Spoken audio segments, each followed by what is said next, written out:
ketika masa Sayyidina Abu Bakar Siddiq radhiyallahu an menjabat sebagai khalifah, terjadi perang Yamamah, perang antara umat Islam melawan nabi palsu, yaitu Musailamah Al-Kadzab. Nggak tanggung-tanggung, Musailamah nurunin pasukan 100.000 pasukan, dan umat Islam nggak mau kalah. Umat Islam dipimpin oleh Sayyidina Abu Bakar Siddiq radhiyallahu an sebagai khalifah, menurunkan pasukan sebanyak 12.000 lawan 100.000 orang di kampung musuh. Tapi Allah Subhanahu wa taala berikan kemenangan bagi umat Islam.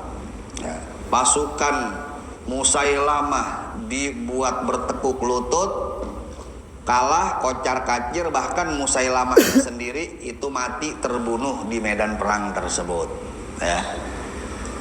Nah, saat itu walaupun peperangan dimenangkan oleh umat Islam, tapi banyak sahabat-sahabat, banyak para penghafal Al-Quranul Karim yang tewas syahid gugur saat peperangan Yamamah tersebut. Tercatat dalam berbagai kitab sirah nggak kurang dari 500 orang yang gugur sebagai syuhada di perang Yamamah tersebut. Nah, hal ini membuat khawatir Sayyidina radhiyallahu an tentang nasib Al-Qur'an. Dan sekali lagi di sini Sayyidina Umar bukan berarti tidak percaya, tidak yakin dengan firman Allah, inna nahnu nazzalna dzikra wa inna lahu lahafidun, bahwa Allah Subhanahu wa taala yang menurunkan Al-Qur'an dan Allah yang bakal menjaga Al-Qur'an. Bukan berarti Sayyidina Umar enggak percaya. Ini dilakukan oleh Sayyidina Umar, ikhtiar Sayyidina Umar untuk kemaslahatan umat Islam. Nah, kekhawatiran itu disampaikan kepada Sayyidina Abu Bakar Siddiq sebagai khalifah. Ya khalifah, ini banyak para penghafal Al-Qur'anul Karim yang gugur sebagai syuhada di medan Yamamah. Bagaimana nanti kalau penghafal Al-Quran ini semakin berkurang? Bagaimana kalau nanti akhirnya nggak ada lagi yang hafal Al-Quran? Bagaimana generasi umat Islam selanjutnya? Nah, kemudian beliau menyampaikan ide bagaimana kalau Al-Quran kita tuliskan, kita bukukan. Awalnya Sayyidina Abu Bakar sebagai khalifah menolak, karena hal itu tidak dilakukan oleh Nabi kita Shallallahu Alaihi Wasallam. Tapi dengan argumen dan hujah yang meyakinkan umat Islam, dan ini juga bukan untuk menghinakan Al-Quran, tapi justru menjaga keaslian, keotentikan, kemuliaan Al-Quran. Akhirnya Sayyidina Abu Bakar Siddiq radhiyallahu an setuju dengan ide Sayyidina Abu Bakar tersebut, sehingga Sayyidina Abu Bakar sebagai khalifah memerintahkan seorang sahabat yang juga ahli Al-Quran, yaitu Sayyidina Zaid bin Thabit radhiyallahu an, untuk memimpin pengumpulan naskah-naskah Al-Quran. Singkat cerita, terkumpulan naskah tersebut dituliskan oleh Sayyidina Zaid bin Thabit dari awal sampai akhir, kemudian diserahkan ke Sayyidina Abu Bakar Siddiq. Nah, jadi di masa Sayyidina Abu Bakar Siddiq, Al-Quranul Karim sudah berbentuk suhuf, sudah berbentuk lembaran-lembaran, tapi belum berbentuk mushaf seperti sekarang. Kemudian beliau wafat, naik Sayyidina Umar bin Khattab radhiyallahu an menjabat sebagai khalifah. Saat masa Sayyidina Umar bin Khattab radhiyallahu an, Al-Quran yang sudah dituliskan tersebut dijadikan panduan untuk para pengajar Al-Quran.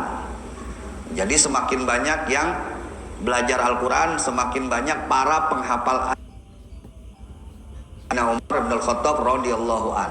Tapi belum diperbanyak, belum digandakan mushaf tersebut. Nah, kemudian setelah Sayyidina Umar bin Khattab radhiyallahu an wafat, naik Sayyidina Utsman ibn Affan sebagai, dan akhirnya bahasa mereka ini bercampur dengan bahasa Arab yang digunakan oleh umat Islam saat itu untuk berkomunikasi, sehingga ada beberapa kekeliruan dalam bacaan Al-Quran. ada perbedaan dalam logatnya, dalam lahjahnya. Dan hal ini disampaikan kepada Sayyidina Utsman ibn Affan sebagai khalifah. Akhirnya Sayyidina Utsman ibn Affan melihat hal itu akan menjadi masalah kalau tidak segera diatasi. Akhirnya beliau mengumpulkan sahabat lagi untuk untuk kembali menuliskan Al-Quran. Kali ini lebih besar dari yang dilakukan oleh Sayyidina Abu Bakar Siddiq radhiyallahu anhu. Ya, karena ada beberapa sahabat yang juga ternyata mereka nulis sendiri kayak Sayyidina Abdullah bin Mas'ud. Beliau punya mushaf sendiri, tapi nggak berurutan dari Fatihah sampai Anas. Beliau punya mushaf sendiri, nulis sendiri, urutannya sesuai urutan wahyu turun. Jadi yang pertama di lembar pertama itu surah Al-Alaq ayat 1 sampai 5. Kemudian surah Al-Mudaththir dan seterusnya ya. Tidak berurutan seperti Al-Quran yang ada sekarang ya. Nah, dikumpulin semua sahabat-sahabat yang punya catatan. Kemudian Al-Quran yang sudah ditulis di suhuf di masa Sayyidina Abu Bakar, yang kemudian dipegang Sayyidina Umar, kemudian setelah Sayyidina Umar wafat dipegang oleh anak beliau yang merupakan salah satu ummul mukminin, yaitu Sayyidah Hafsah binti Umar bin Al-Khattab radhiyallahu anhuma ya. Kemudian dia pinjam sama Sayyidina Utsman sebagai rujukan. Kemudian ditulis ya, ulang oleh sahabat Zaid bin Sabit dan juga beberapa sahabat yang lain, sehingga akhirnya resmilah Al-Quran yang ditulis di masa Sayyidina Umar bin Al-Khattab radhiyallahu anhu sebagai rujukan umat Islam. Makanya disebutnya Mushaf Utsmani ya. Jadi itu yang dipakai rujukan. Beliau gandakan, ada sekitar 5 atau 6 ya. Yang satu ditaruh di Mekah, yang satu ditaruh di Madinah, kemudian di Kufah, kemudian di Mesir, terus di mana lagi tuh ya. Ada sekitar 6 atau 5 gitu ya. Dan jadi sudah resmilah dimushafkan, berbentuk mushaf ketika zaman Sayyidina Utsman ibn Affan radhiyallahu anhu ya. Nah, kemudian setelah Sayyidina Utsman wafat, naik Sayyidina Ali menjabat sebagai khalifah. Al-Quran semakin banyak digandakan. Kalau dulu kan belum ada mesin cetak, jadi ditulis ulang, dikirim ke sana, ditulis ulang, dikirim ke sana. Semakin banyak ya, mushaf Al-Quran yang sudah menyebar ya. Nah, itulah sejarah pembukuan Al-Quran dari mulai masa Nabi sampai masa Sayyidina Ali bin Abi Thalib radhiyallahu anhu ya. Nah, itu yang kemarin kita bahas sekedar untuk mengingatkan. Nah, kemudian ya, apakah Al-Quran yang telah dimushafkan, telah dibukukan saat masa Sayyidina Utsman ibn Affan sama seperti mushaf yang ada sekarang di tengah-tengah kita? Ternyata enggak. Isinya mah sama. Yang kita bahas sekali lagi, bukan Al-Quran, bukan isinya ya, tapi mushafnya, bentuknya dan tulisannya ya. Ternyata tulisannya berbeda jauh dengan yang ada di zaman Sayyidina Utsman bin Affan radhiyallahu anhu. Di zaman Sayyidina Utsman itu masih belum ada titik, masih belum ada harokat. Ba amat ta, amat sa, aman pun sama-sama begitu ya. Bayangin tuh bacanya bagaimana. Sin sama shin sama-sama begitu, belum ada titiknya. Shod sama bod sama-sama begitu, belum ada titiknya, belum ada harokatnya lagi. Nah, barulah ketika di tahun 60 Hijriah di tahun 60 Hijriah ada seorang tabi'in namanya Abu Aswad Ad-Du'ali. Sebagian riwayat mengatakan beliau ini salah satu muridnya Sayyidina Ali bin Abi radhiyallahu anhu. Beliau ini kemudian jadi satu ketika dia lagi duduk sama anaknya ya. malam-malam nih lagi ngelihat langit, terus anaknya ngomong begini, ma ajma'i, ma ajmalus sama anaknya.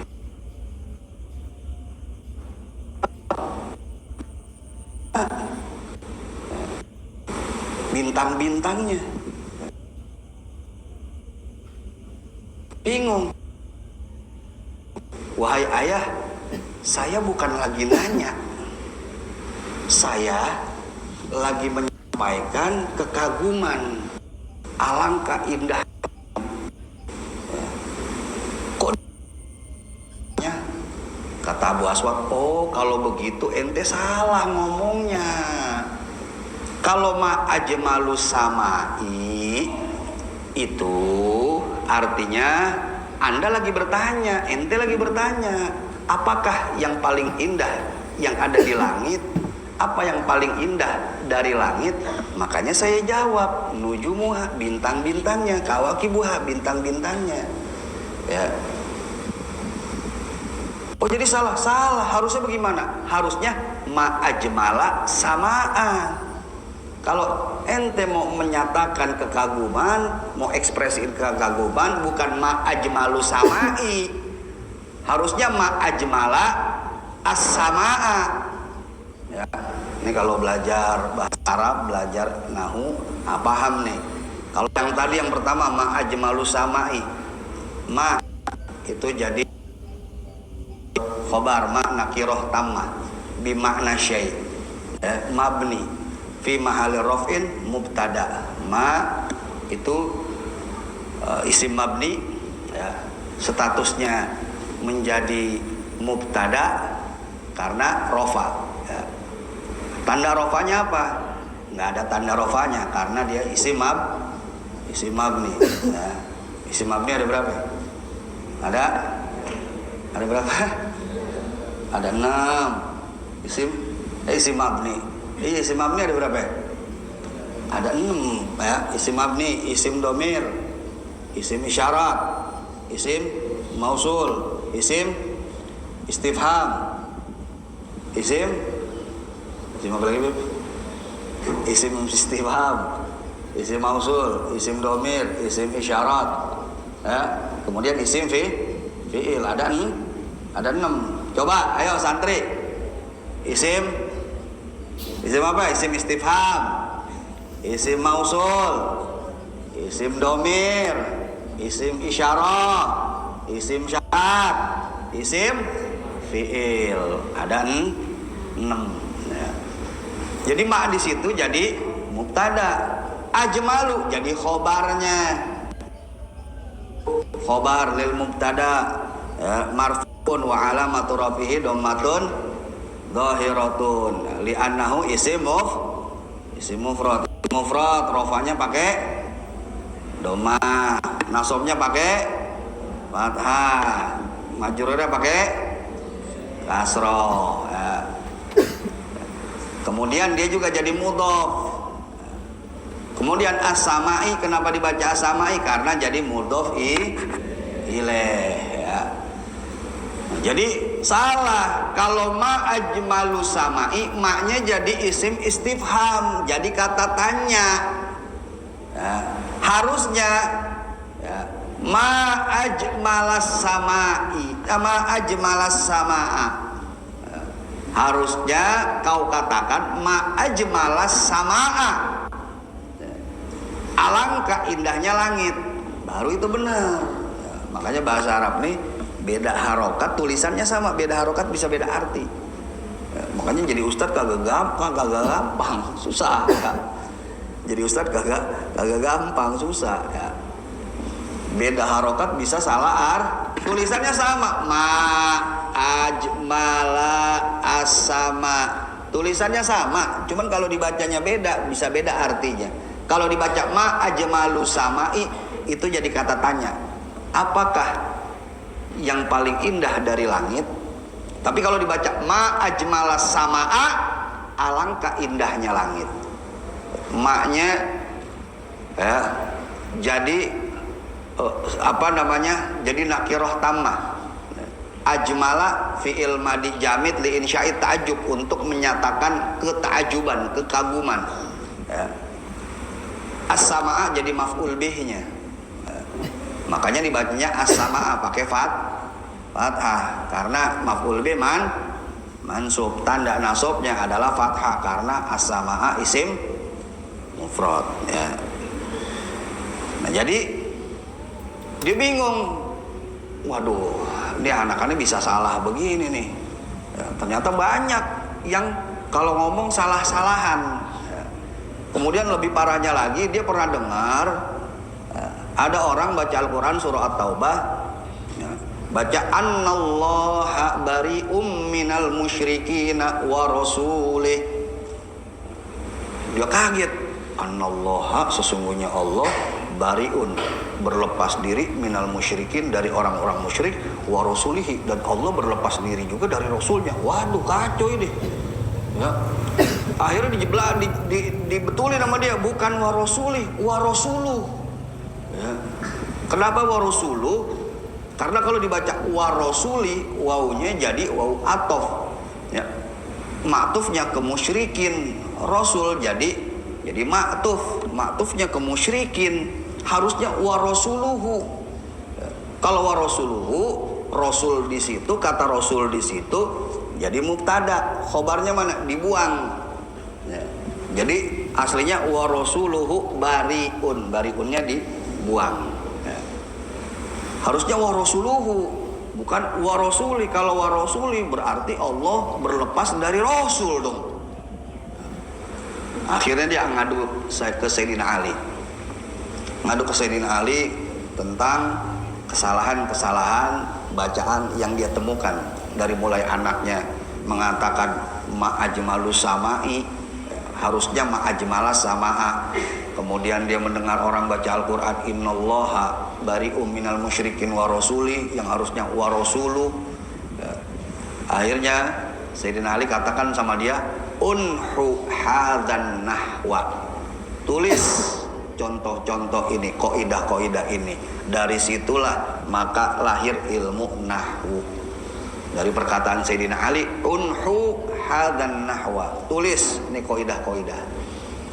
Nah, kemudian beliau tulis kaidah-kaidah dari Sayyidina Ali untuk memperbaiki bahasa yang tersebar di kalangan masyarakat dan untuk memperbaiki bacaan Al-Quran yang salah-salah dibaca oleh orang-orang di tengah-tengah dia.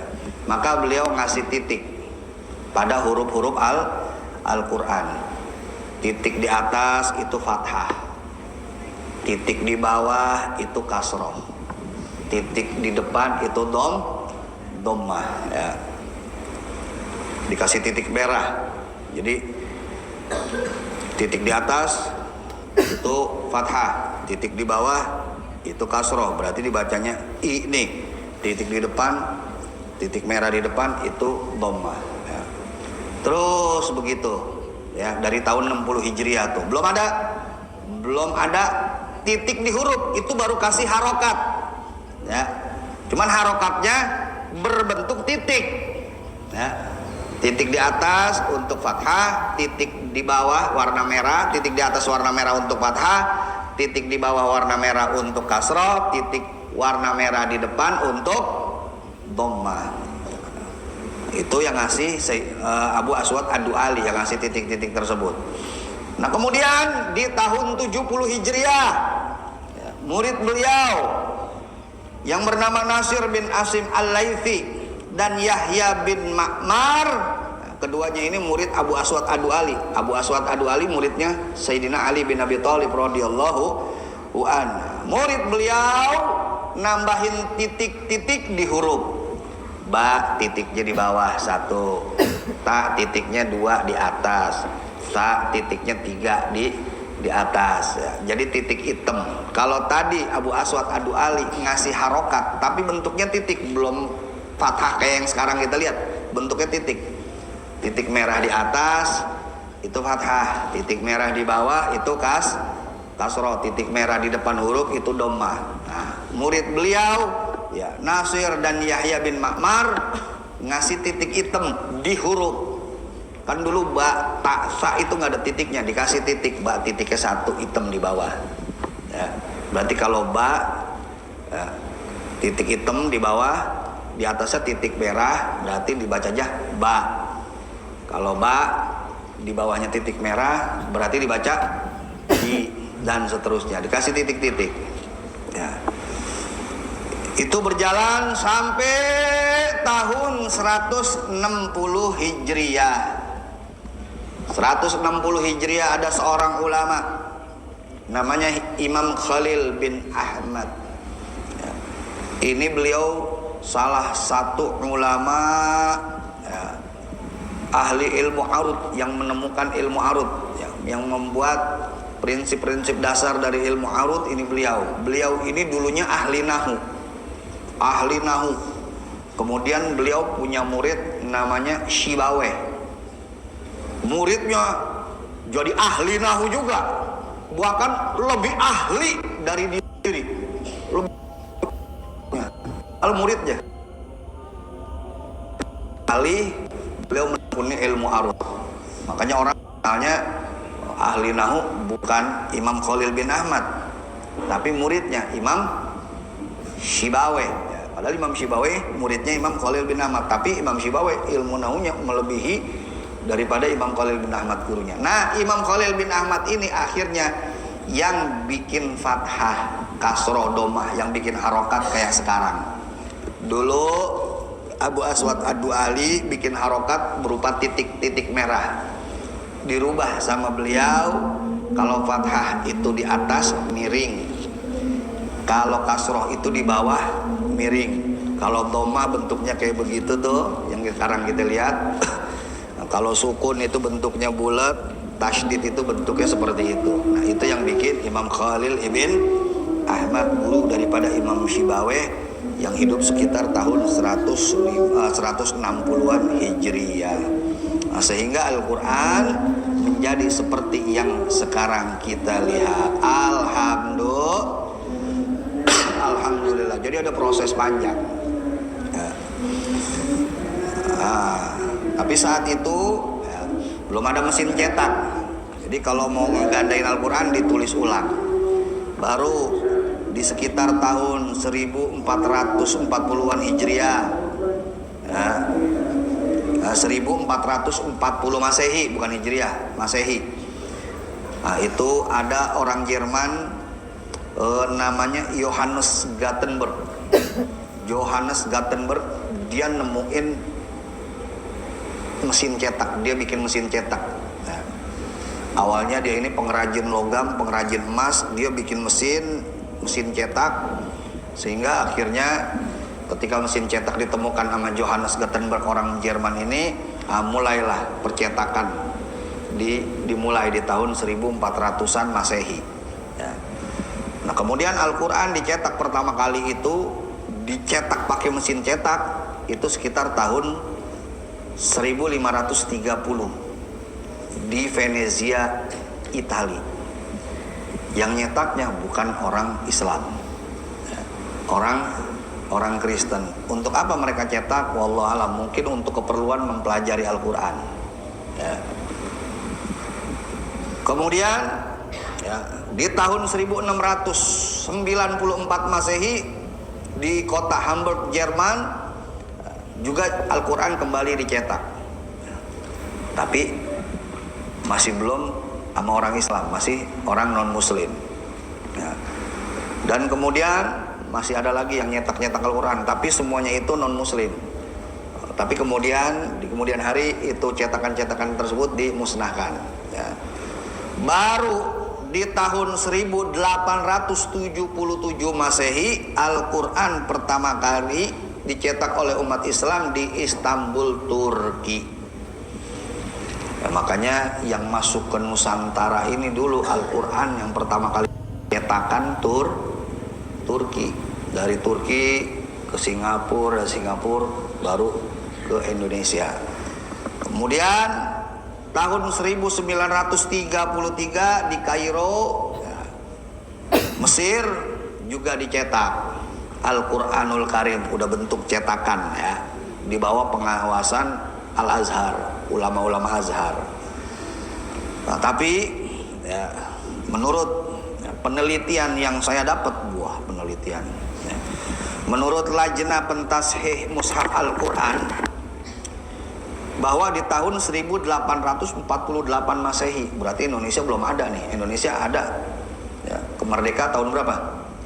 1945, berarti sebelum ada Indonesia nih, masih Nusantara. 1848 Masehi ternyata udah ada ulama Palembang ya, yang nyetak Al-Quran ya, di Nusantara, namanya Haji Muhammad Azhari.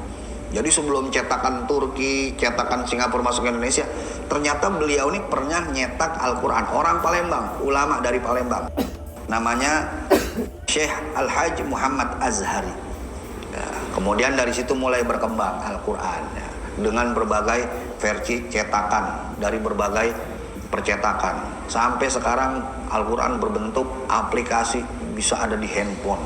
Masya Allah ya, udah macem-macem ya. Nah itu sejarah daripada percetakan Al-Quranul Karim sampai akhirnya masuk ke Indonesia. Berarti Al-Quran ini yang berbentuk cetakan itu udah ada di Indonesia dari mulai tahun 1800-an Masehi. Nah, kemudian sedikit lagi ya, ini juga perlu kita bahas ya, terkait bacaan Al-Quranul Karim ya. Kalau kita belajar ilmu Al-Quran ya, ada yang namanya disebut ilmu bacaan Al-Quran atau ilmu kiroah, ilmu kiroat ya. Nah, ilmu inilah yang kita pakai untuk kita membaca Al-Quranul Karim ya. Kenapa dibaca Alhamdulillahirabbil alamin Ar-Rahmanir Rahim? Kenapa enggak Ar-Rahman Ar-Rahima Malik Yaumiddin? Kenapa mimnya panjang, kenapa enggak pendek, dan seterusnya. Nah, itu dipelajarin di dalam ilmu kiroat ya.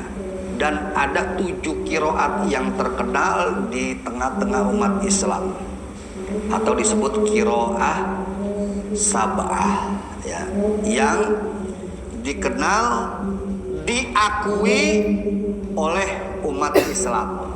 7 bacaan itu dari masing-masing 7 imam ya. Nah, ilmu ini ya ada berkat usaha para imam-imam kiroat yang 7 orang ini, yang dia belajar Al-Quran dan kemudian dibukukan dan diriwayatkan sama mereka ke murid-muridnya ya. Jadi kalau nanti antum berkesempatan mempelajari kiroat sab'ah, itu ada yang pertama Imam Abu Ruwaim Nafi bin Abdurrahman bin Abu Nu'aim Al-Laythi atau Imam Nafi. Imam kiroat sab'ah yang pertama yaitu Imam Nafi ya, tahun 19 Hijriah wafat. Nah, Imam Nafi ya, punya murid. Nah, muridnya ini yang meriwayatkan bacaan Imam Nafi sampai tersebar seperti sekarang ini. Ada 2 muridnya. Yang pertama Imam Abu Musa Isa bin Mina bin Wardan bin Isa Az-Zuraki Al-Madani atau Imam Qolun, wafat tahun 220 Hijriah. Kemudian murid Imam Nafi yang kedua yaitu Imam Abu Sa'id Uthman bin Sa'id bin Abdullah bin Amir Al-Quraish Al-Misri atau Imam Warsh, wafatnya tahun 197 Hijriah. Jadi imam qiraah yang pertama Imam Nafi. Imam Nafi punya 2 murid yang ngeriwayatin bacaan Imam Nafi. Ini begini cara Imam Nafi baca. Ada Imam Qolun sama Imam Warsh. Kemudian yang kedua Imam qiraah sab'ah yang kedua yaitu Imam Abu Ma'bad Abdullah bin Kathir bin Amr bin Abdullah bin Zadan bin Fairuz Ad-Dari Al-Maki, atau kita kenal dengan nama Imam Ibnu Katsir yang wafat tahun 120 Hijriah. Tapi ini bukan Imam Ibnu Katsir yang ngarang tafsir Ibnu Katsir. yang ngarang tafsir Ibnu Katsir ini hidup tahun sekitar 700-an Hijriah. Kalau ini Imam Ibnu Katsir Al-Makki, ya, salah satu dari 7 imam qiraah. Nah, beliau punya 2 murid juga.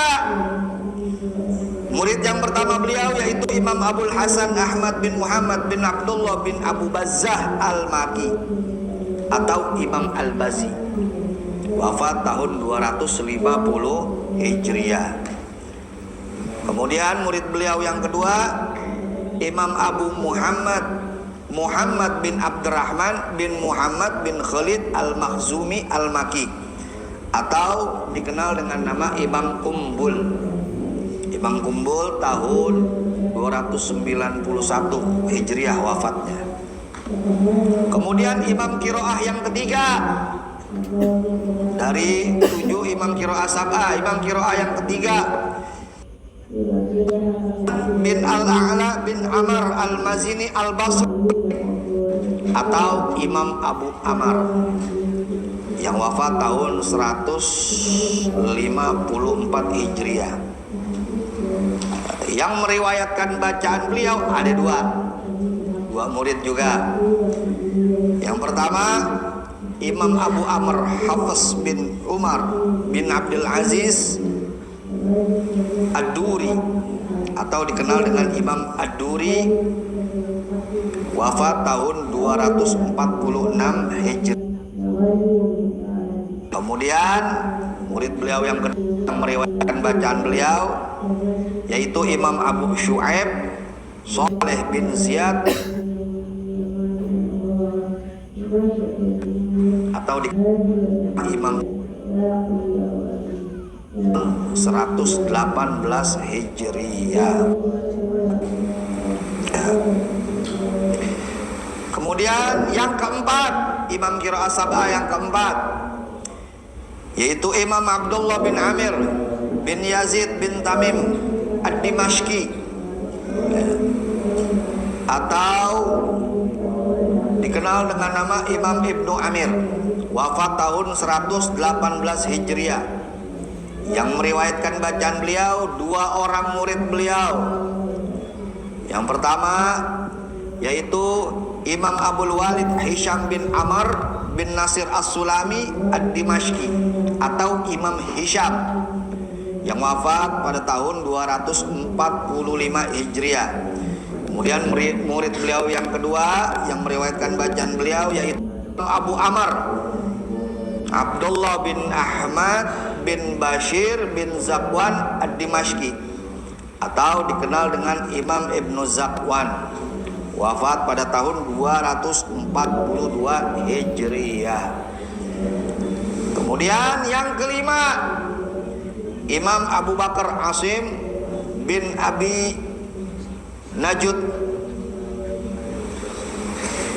atau dikenal dengan nama Imam Asim. Imam Abu Bakar Asim bin Abi Najud Abdullah bin Bahdala Al-Asadi Al-Kufi atau dikenal dengan nama Imam Asim yang wafat pada tahun 128 Hijriah. Beliau juga punya 2 orang murid yang meriwayatkan bacaan beliau. Yang pertama Imam Abu Bakar Syu'bah bin Ayash bin Salim Al-Asadi Al-Kufi atau dikenal dengan nama Imam Syu'bah yang wafat pada tahun 193 Hijriah. Kemudian yang kedua yaitu Imam Abu Amr Hafiz bin Sulaiman bin Al-Mughirah Al-Asadi Al-Kufi atau Imam Hafiz yang wafat pada tahun 180 Hijriah. Nah, kemudian yang keenam Imam Hamzah bin Habib bin Imarah bin Ismail Al-Kufi atau dikenal dengan nama Imam Hamzah yang wafat pada tahun 156 Hijriah. Beliau juga punya 2 orang murid yang meriwayatkan bacaan beliau. Yang pertama yaitu Imam Abul Qasim Khalaf bin Hisham bin Ta'lab Al-Asadi Al-Baghdadi atau Imam Khalaf yang wafat pada tahun 229 Hijriah. Kemudian yang kedua yaitu Imam Abu Isa Khalad bin Khalid Asy-Syaibani Al-Kufi atau Imam Khalad, yang wafat pada tahun 220 Hijriah. Kemudian yang ketujuh yaitu Imam Abul Hasan Ali bin Hamzah bin Abdullah bin Fairuz Al-Asadi An-Nahwi Al-Kufi atau dikenal dengan nama Al-Imam Kisai, wafat pada tahun 189 Hijriah.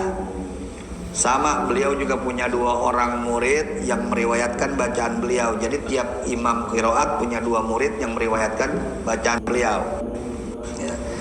Murid Imam Kisai yang pertama yaitu Imam Abul Harith Al-Laits bin Khalid Al-Marwazi Al-Baghdadi atau dikenal dengan nama Imam Laits, yang wafat pada tahun 240 Hijriah. Kemudian yang kedua Imam Abu Amr Hafiz bin Umar bin Abdul Aziz bin Subhan Ad-Duri Al-Baghdadi, Imam Duri. Ya. Jadi Imam Duri selain meriwayatkan dari Imam Abu Amr, beliau juga meriwayatkan bacaan dari Al-Imam Al-Kisai. Ya. Nah, jadi itu 7 imam qiraah sab'ah. Ya. Adapun kita nih, ya, bacaan kita yang sekarang, ya,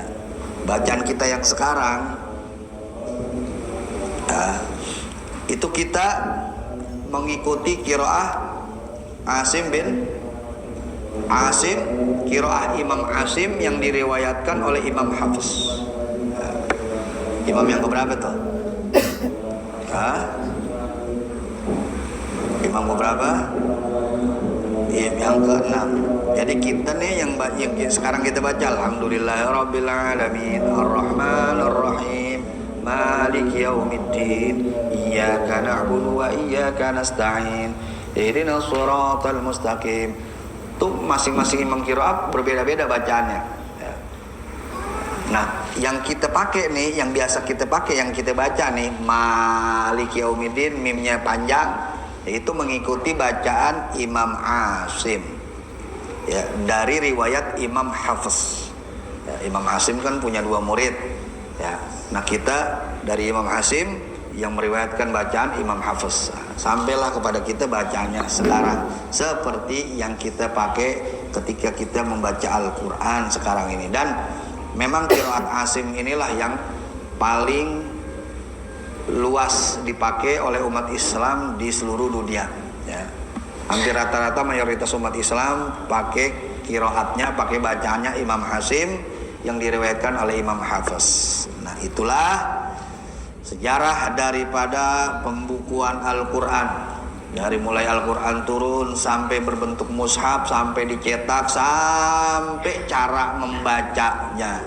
Nah, mudah-mudahan apa yang disampaikan ini dapat menjadi tambahan ilmu buat kita, sehingga kita lebih kenal dengan Al-Quran yang merupakan kitab suci kita, yang merupakan panduan kita, yang merupakan imam kita dalam kehidupan kita sehari-hari. Dan mudah-mudahan dengan kita membahas tafsir Al-Quran ini, semakin besar kecintaan kita kepada Al-Quran, semakin besar kecintaan keluarga kita kepada Al-Quran, dan semoga kita juga dicintai oleh Al-Quranil Karim, sehingga Al-Quran nanti datang kepada kita di hari kiamat sebagai pemberi syafaat buat kita, sebagai penyelamat, penolong buat kita, insya Allah. Wallahu a'lam bishawab. Bil qabul. Al-Fatihah.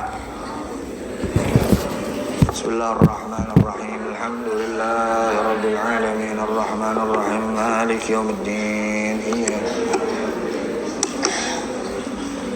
الذين أنعمت عليهم غير المغضوب عليهم ولا الضالين رب اغفر لي ولوالدي